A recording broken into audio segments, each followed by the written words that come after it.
All right, we are back from the नमाज break now. असर की नमाज की ब्रेक हमने रिज्यूम कर ली। अब हम एग्जिबिट 3 और एग्जिबिट 4 के बारे में बात करते हैं, जहां पे इन्होंने हमें ये बताया है कि इनके पास कोई 2 स्ट्रैटेजीज अवेलेबल हैं। एक स्ट्रैटेजी ये है कि आप प्रोडक्ट में इनोवेशन करके नए प्रोडक्ट्स लेके आएँ। दूसरी स्ट्रैटेजी इनके पास अवेलेबल ये है कि भाई आप इस कंपनी को बेच दें और बेच के इस पैसे को अपने रूटीन बिजनेस में जो है वो लगाएं। ठीक है, दोनों को पढ़ते हैं, समझते हैं, इवैल्यूएट करते हैं और फिर थोड़ा सा यहाँ पे लिखने की कोशिश करेंगे कि दोनों केसेस में हमारे पास बेनिफिट्स क्या हैं और दोनों केसेस में हमारे पास रिस्क क्या एसोसिएटेड है। पहले मैं इसको पढ़ूंगा, आपको समझाऊंगा और समझाने के बाद सॉल्व करने का टाइम दूंगा। इस बार चूंकि थोड़ी वर्किंग वगैरह आसान है क्योंकि हम ऑलरेडी बैकग्राउंड पढ़ चुके हैं, चीज़ें पढ़ चुके हैं, समझ चुके हैं, तो बहुत ज़्यादा टाइम मैं इसमें आपको नहीं दूंगा। 3-4 मिनट 5 मिनट दूंगा, आप इसको अटेम्प्ट करना शुरू करेंगे, फिर मैं सोल्यूशन साथ में डिस्कस करूँगा। ठीक है। Strategy A is to use the SP brand to build up reputation and sales in the weight loss market.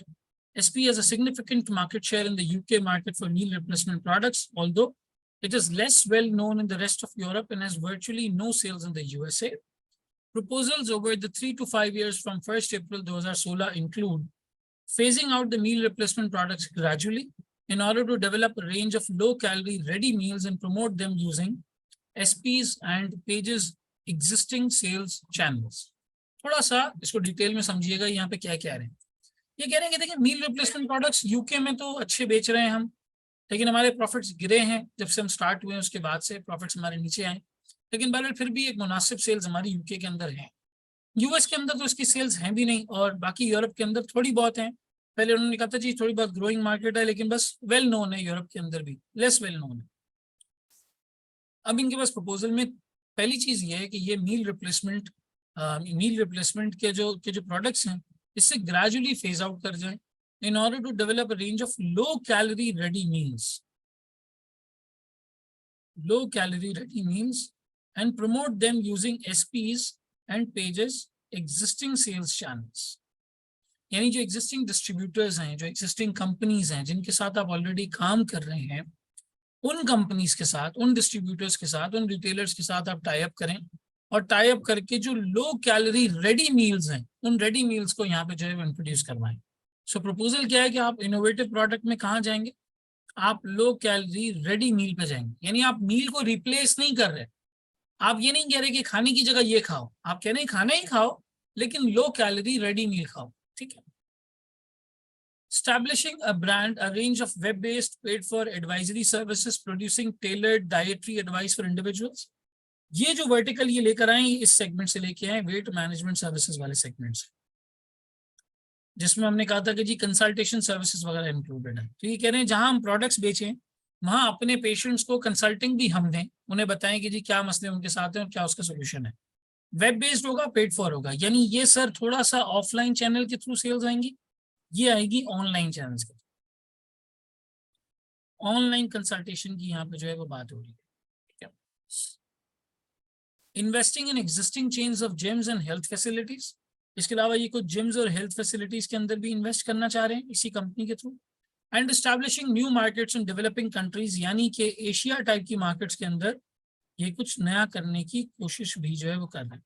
तो टेक्निकली जो हमने यहाँ पे बिजनेसेस का आइडेंटिफाई किया था उसी का सोल्यूशन उन्होंने यहाँ लिख के दे दिया है कि हम ये 4 काम कर रहे हैं। प्रिसाइज करूँ तो मील रिप्लेसमेंट की जगह मील प्रोडक्ट्स ही होंगे, लेकिन वो लो कैलोरी मील होगा सवाल के हिसाब से, और इससे जो है वो एग्जिस्टिंग सेल्स चैनल्स के थ्रू आप प्रमोट करेंगे। दूसरा, एक web based consultation service start की जाएगी जहां पे आपके कस्टमर्स आके अपने मसाइल को पूछ सकते हैं, एडवाइस ले सकते हैं। तीसरा, आप जिम्स और हेल्थ फैसिलिटीज के अंदर इन्वेस्ट करेंगे ताकि आपका पूरा ऑरा जो है वो हेल्थ के अराउंड बने। चौथा, आप डेवलपिंग कंट्रीज और इमर्जिंग मार्केट जहां पे मसला अब आने लगा है वहां पे भी फर्स्ट मूवर एडवांटेज हासिल करने के लिए पहुंचने की कोशिश करेंगे।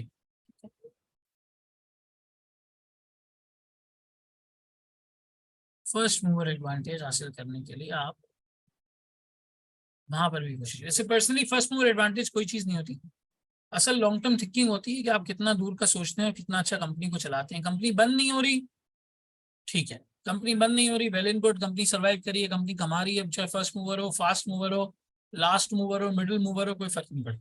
ठीक है। फिर आ जाता है हमारे पास exhibit number 4, strategy B. Exhibit 4 में कहते हैं strategy B is to sell the investment in SP and use the funds generated to invest in the company's core business. जो Page PLC का core business है उसको करेंगे. I believe that the investment in SP is an expensive mistake and that Page should realize its residual value as quickly as possible in order to invest the funds in our core business of food production. वो कहते हैं ना भागते चोर की लंगोट भली. अच्छी कहावत तो नहीं है लेकिन बात आपको समझ में आ जाएगी. वो कह रहे हैं जी आपका नुकसान बहुत हो चुका है, आपने बड़ा महंगा खरीदा इस बिजनेस को, एनालाइज नहीं किया सही से, आपकी बड़ी एक एक्सपेंसिव मिस्टेक थी ये. अब एक काम करो, जिस हालत में ना इसको बेच के रेसिडुअल वैल्यू बाहर निकालो, इसको जिस भी हालत में बेचो और उसकी रेसिडुअल वैल्यू को बाहर निकालो in order to invest the funds in our core business of food production. Page has been approached by a private equity fund which is interested in making a bid for its 80% shareholding in SP. A figure of 18 million was offered in on informal discussions as the acquisition price for Page 80% holding shareholding. ठीक है, इन्होंने कितने में खरीदी थी भाई, जरा वो भी देखते हैं. 48 मिलियन में खरीदी थी.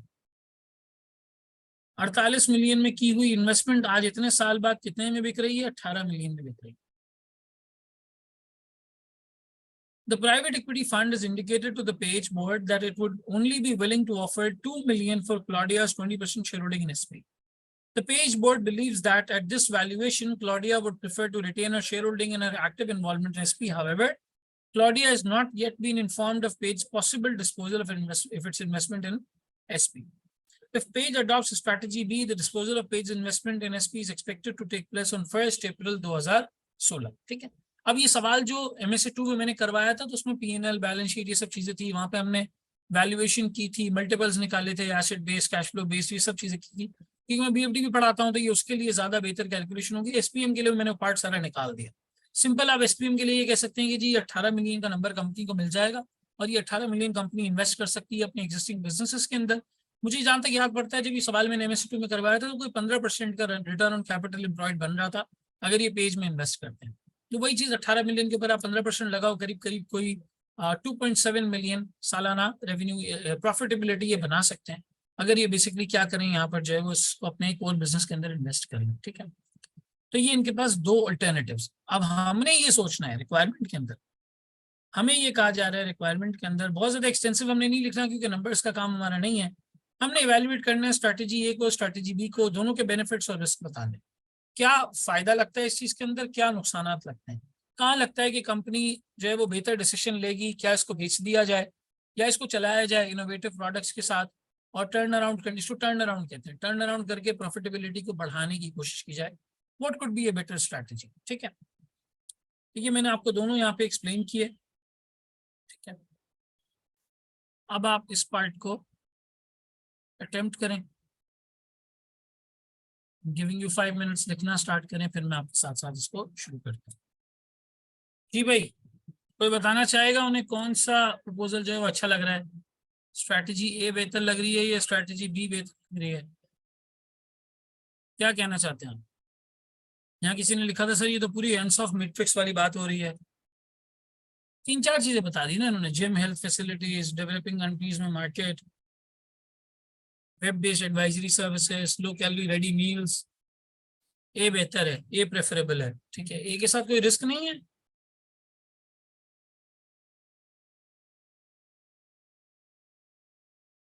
डिपेंडिंग ऑन मार्केट, थोड़ा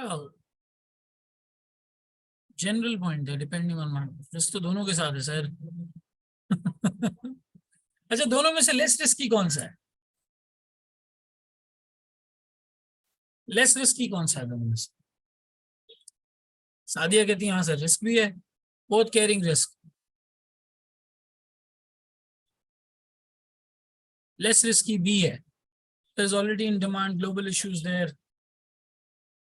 सर बी लेस रिस्की है, पैसे लें अपने एग्जिस्टिंग बिजनेस में लगाएं. वैसे यहाँ पे नंबर्स मैंने नहीं लिए लेकिन मैं आपको वैसे बता रहा हूँ कि मुझे सवाल का बैकग्राउंड पता है.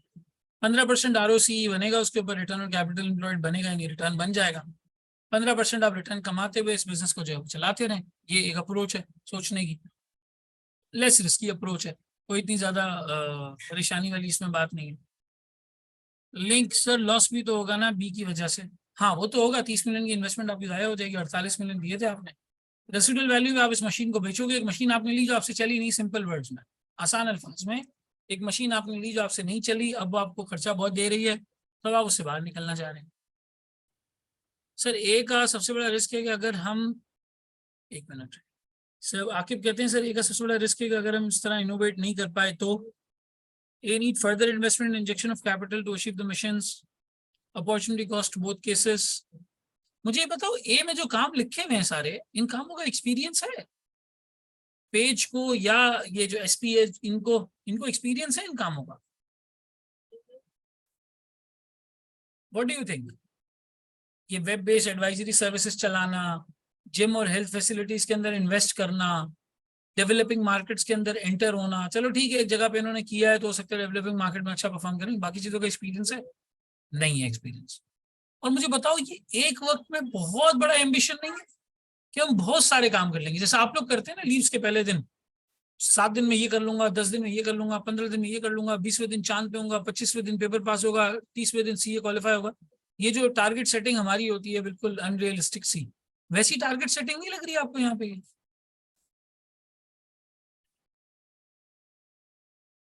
बिल्कुल सर। एक तो इतने अच्छे हालात है नहीं, इतना महंगा तुमने इस बिजनेस को खरीद लिया है, और अब उस बिजनेस के ऊपर तुम कह रहे हो मजीद हम पैसे लगाएं, इन्वेस्ट करें। थोड़ा सा too ambitious to be realistic हो सकता है ये।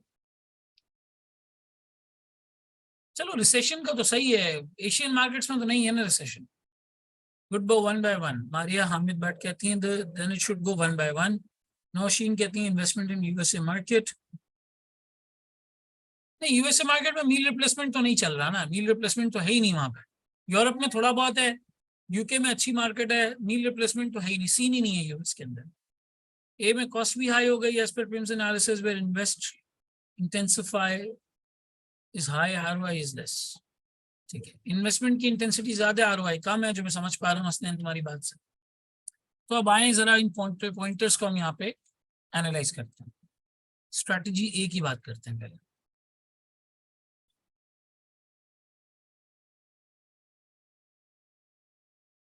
सर स्ट्रैटेजी ए के हमारे पास बेनिफिट्स क्या हैं? अगर मैं बेनिफिट्स की बात करूं,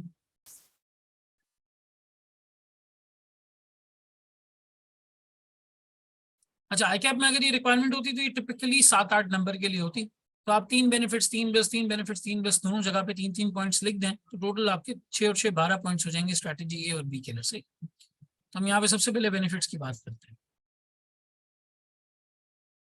सर बेनिफिट्स के अंदर सबसे पहली बात तो ये कि this market is actually growing. This market is growing, और यहाँ पे हम कह सकते हैं कि हाँ कुछ हद तक हमारा पैसा यहाँ पे बन सकता है, ठीक है ना।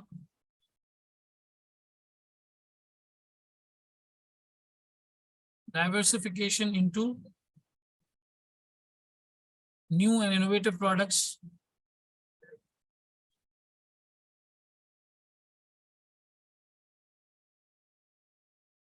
Can help boost the profitability. अच्छा मैं ये शॉर्ट बुलेट्स में लिख रहा हूँ, एग्जाम में अगर हम होते तो हम थोड़ा सा यहाँ पे अच्छा डिटेल में लिखते, depending on the marks.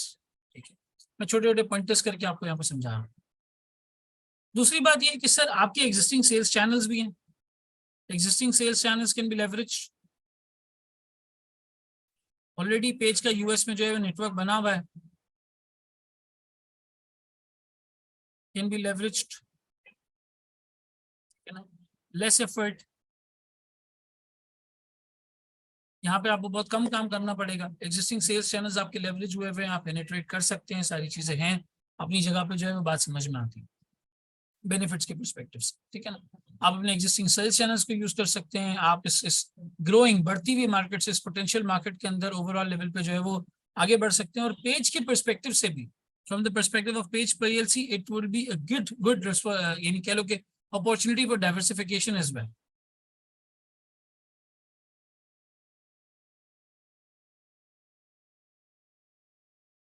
Page PLC, ठीक है ना, diversification as well.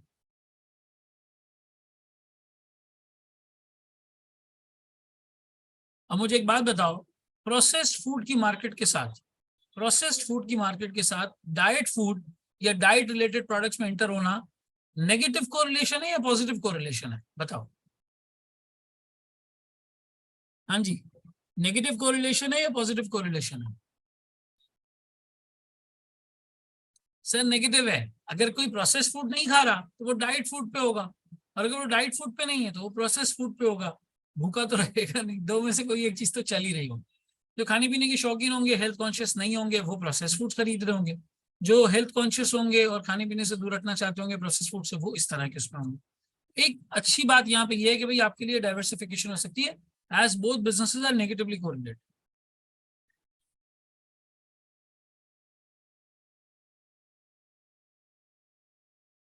businesses are negatively correlated। ये बिल्कुल नेगेटिवली कोरिलेटेड बिजनेस है। एक अच्छी डाइवर्सिफिकेशन यहाँ पे HPLC को जो है वो मिलेगी। सही। अब हम आ जाते हैं यहाँ पे रिस्क की तरफ कि सर ये स्ट्रैटेजी ए के अंदर हमारे पास रिस्क क्या क्या है। तो भाई रिस्क के अंदर सबसे पहला पॉइंट ये, too many targets, very ambitious. ठीक है, कहीं ना कहीं ये थोड़ा बहुत स्लाइटली अनरियलिस्टिक भी हमें यहाँ पे नजर आता है। ठीक है, further investment required,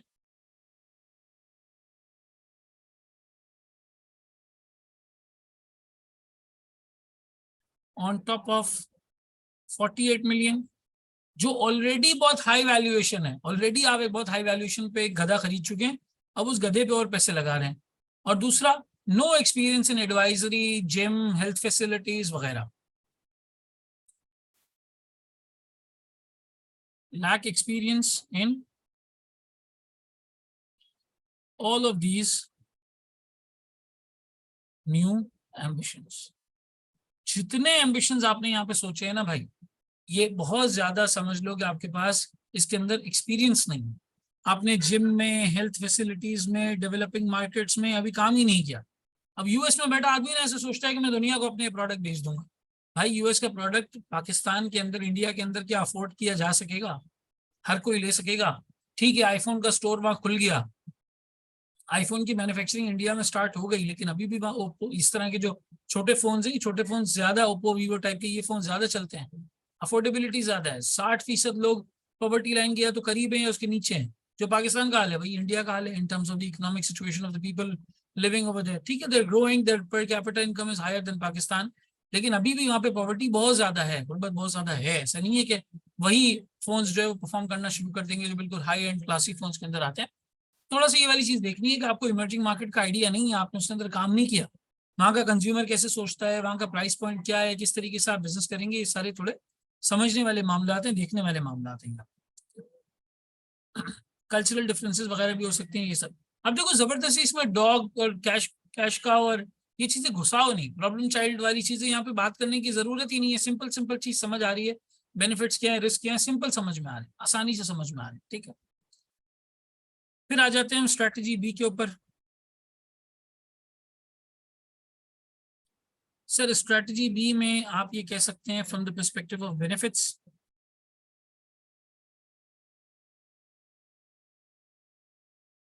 less risky, decent ROI या ROE in existing business,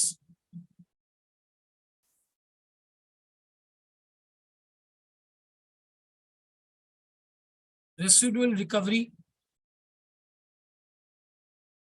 of wrong investment. जो आपने गलत इन्वेस्टमेंट की उसकी कुछ ना कुछ रेसिडुअल रिकवरी आपको यहाँ पे मिल जाएगी, ये बेनिफिट्स हैं। ठीक है ना, ठीक। लेकिन रिस्क यहाँ पे क्या हो सकते हैं सर?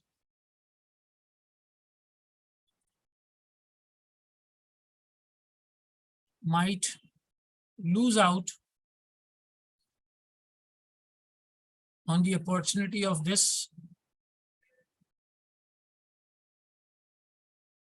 growing market,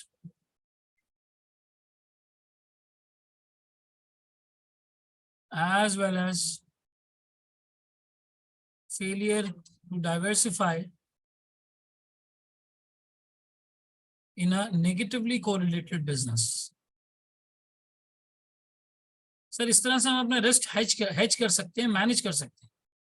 एक नेगेटिवली कोरिलेटेड बिजनेस के अंदर हम इन्वेस्ट करके अपना रिस्क हेज कर लेते हैं। अगर हम नहीं कमाते वो कमाता, वो नहीं कमाता हम कमाते, बहरहाल दोनों में से कोई एक चीज तो हम बेच ही देते बड़ी अच्छी तरीके से, बड़े अच्छे स्पेक्ट्रम पे। और अलग अलग मार्केट्स में अलग अलग चीज बेच सकते थे, तो वो हम अपॉर्चुनिटी लूज कर जाएंगे। एक ग्रोइंग मार्केट की अपॉर्चुनिटी यहाँ पे हम बेसिकली इधर जो है वो लूज करने जा रहे हैं, ठीक है। ये एक कह लो कि हमारे पास रिस्क है। दूसरा रिस्क ये है कि शायद ये 48 मिलियन जो 30 मिलियन का हमें नुकसान हो रहा है, शायद ये रिकवर हो जाता है इससे, ठीक है ना। शायद यहाँ पे हमारे पास जो है वो लॉस रिकवरी पॉसिबल होती है,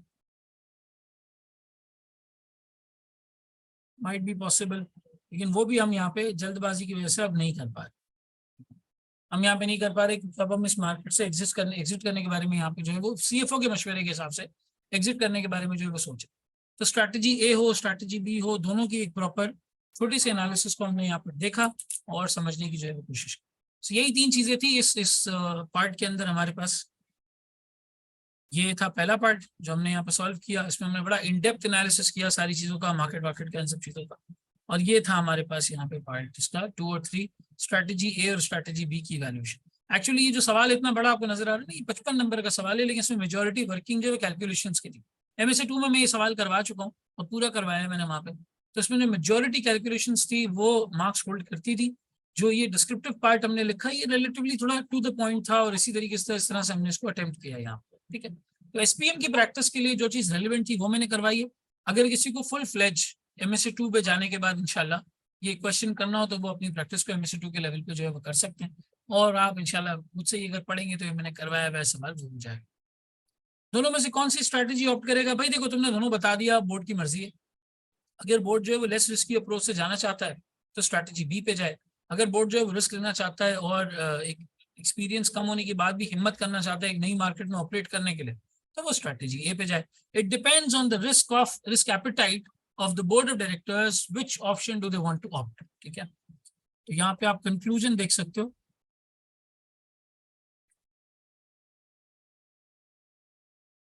depends on the risk appetite of the BOD of HPLC.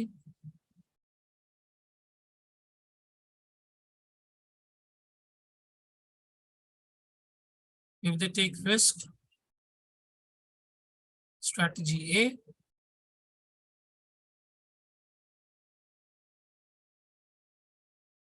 Risk averse, strategy B. अगर रिस्क अवर्स जाना चाहते हैं तो स्ट्रैटेजी बी है। What was the second risk of might be possible in strategy B? यार strategy B के अंदर एक यही बेसिक आपके पास जो है वो रिस्क है कि आप अपॉर्चुनिटी लूज कर जाएंगे, आपको गेन नहीं हो सकेगा, वो प्रॉफिट नहीं हो सकेगा। डाइवर्सिफिकेशन की एक अपॉर्चुनिटी लूज हो जाएगी और हो सकता है कि आप ये लॉस रिकवर कर जाते 30 मिलियन का। देखा जाए तो 2 पॉइंट्स हो गए। दूसरा पॉइंट हो सकता है आप ये लॉस रिकवर कर जाते पिछला 30 मिलियन का, लेकिन वो लॉस भी अब आप रिकवर नहीं कर रहे। आप अपना एक स्टॉप लॉस क्रिएट करके 18 मिलियन को एक्सेप्ट करके जाने दो, 30 मिलियन गए जो है वो चले गए हमारे, और वो भी कितने साल उस पर रिटर्न नहीं हुआ आपको, वो आप लूज करके जो है वो जाने वाली कर रहे हैं कि ठीक है यार बस जो बची कुछ इन्वेस्टमेंट है बाहर निकाल लो एंड एग्जिट दिस बिजनेस, ठीक है। तो आपने अपनी ये स्ट्रैटेजी रखी और स्ट्रैटेजी रख के जो है वो काम किया, ठीक है। तो बहरहाल ये बोर्ड के रिस्क एपेटाइट पे डिपेंड करता है, वो रिस्क लेना चाहते हैं नहीं लेना चाहते। अगर रिस्क लेते हैं गेन बनाने की कोशिश करते हैं तो स्ट्रैटेजी ए, अदरवाइज आपके पास यहाँ पे स्ट्रैटेजी बी आ सकता है, ठीक है। तो इस तरह से देखो स्ट्रैटेजी के सवाल आ सकते हैं। बिल्कुल ना थॉट प्रोसेस को कॉमन सेंस के लेवल पे ले आओ, कॉमन सेंस के लेवल पे थॉट प्रोसेस को ले आओ, चीजों को सिनेरियो के अंदर उतरो। जबरदस्ती जार्गन घुसाने की कोशिश नहीं। अगर एक चीज नहीं बन रही, यहाँ पे कैश काउ का जिक्र करना जरूरी नहीं है, प्रोडक्ट लाइफ साइकिल का जिक्र करना जरूरी है, तो आप जितना जरूरी है वो जिक्र करें।